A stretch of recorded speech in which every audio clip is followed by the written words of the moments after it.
5 manga that deserve more attention. A lot of these are not going to be perfect by any means, but I think they all have qualities that definitely warrant more attention. Let's get started.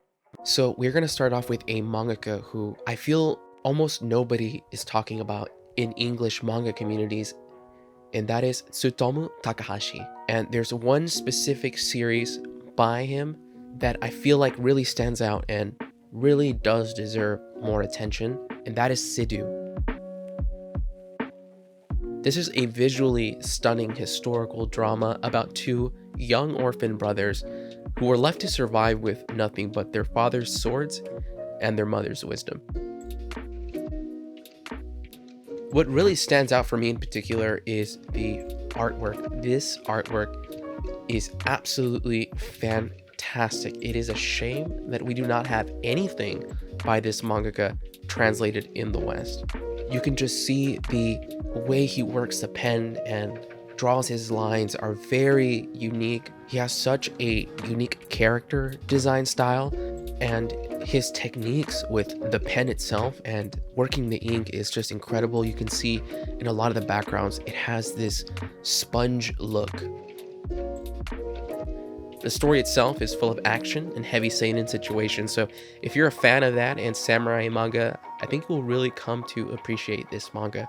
But for me personally, the artwork alone is worth incredible praise. Expect to hear more about this manga from me on my channel. I got a ton of first impressions and full reviews coming up. So this next one is one that you may or may have not heard of already, but I definitely feel it does deserve to be on this list, and that is Hakaijuu.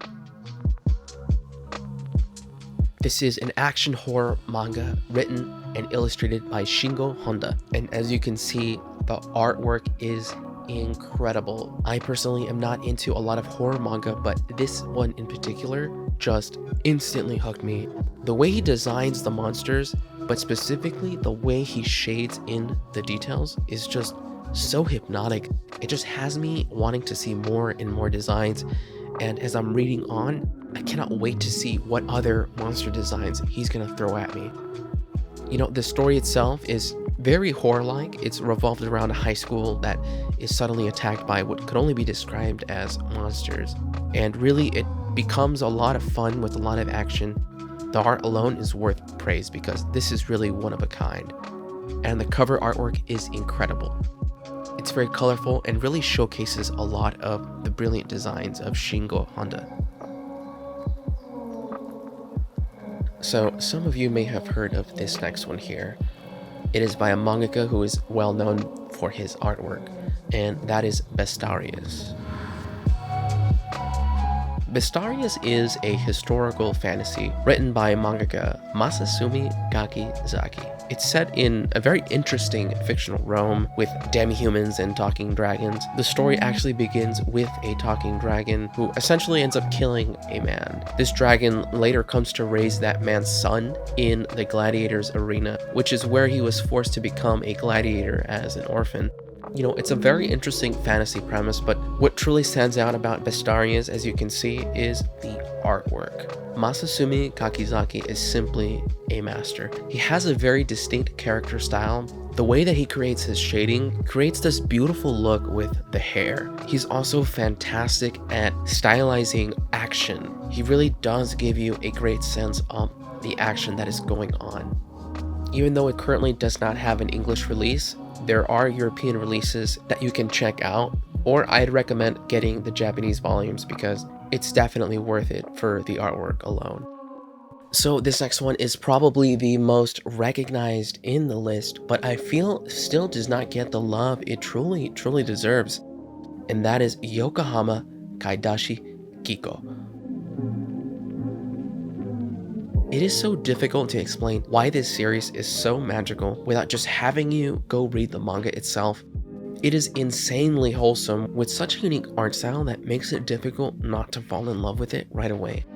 The story follows an android named Alpha who is taking care of her master's cafe while he's away. It's set in a post-apocalyptic world, which strangely creates this atmosphere that is oddly somber yet relaxing.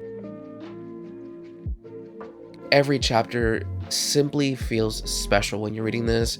If I can only recommend one manga out of this list, it is 100% Yokohama. I am going to do my best to keep this one short because it is a special series to me that I'm for sure making a standalone review for, and that is The Legend of the Strongest Man, Kurosawa. This is an incredible comedy/drama written by Nobuyuki Fukumoto that is told in such a way that I could only describe as Fukumoto at his best. It revolves around a construction worker named Kurosawa, who has easily become one of my most beloved protagonists of all time. Kurosawa is a klutz, socially awkward, loud, abrasive, ridiculed by his coworkers. The list goes on, and Fukumoto really paints him in such a way that it's almost hard not to dislike him from the start. But it only makes the journey that much more profound as you follow him through his struggle to escape the monotonous and unfulfilled life that he lives. There are a lot of great characters in this, which really help drive the unique comedy, but what really makes this series so lovable is the philosophy. A great comparison is GTO. This is definitely a feel-good story with Fukumoto's classic emotional roller coaster style. You know, Fukumoto has a lot of great stuff, a lot of classics, Kaiji, Akagi, but if I had to only recommend one, it would definitely be this one. This series personally truly feels like literature. I definitely recommend it. So that is pretty much it, guys. I hope you enjoyed the recommendations here. I definitely have more of these type of videos coming soon. If you found any of these interesting, definitely leave a like and leave a comment if you have any manga that you feel is underappreciated. Anyways, guys, I will see you in the next video. Peace.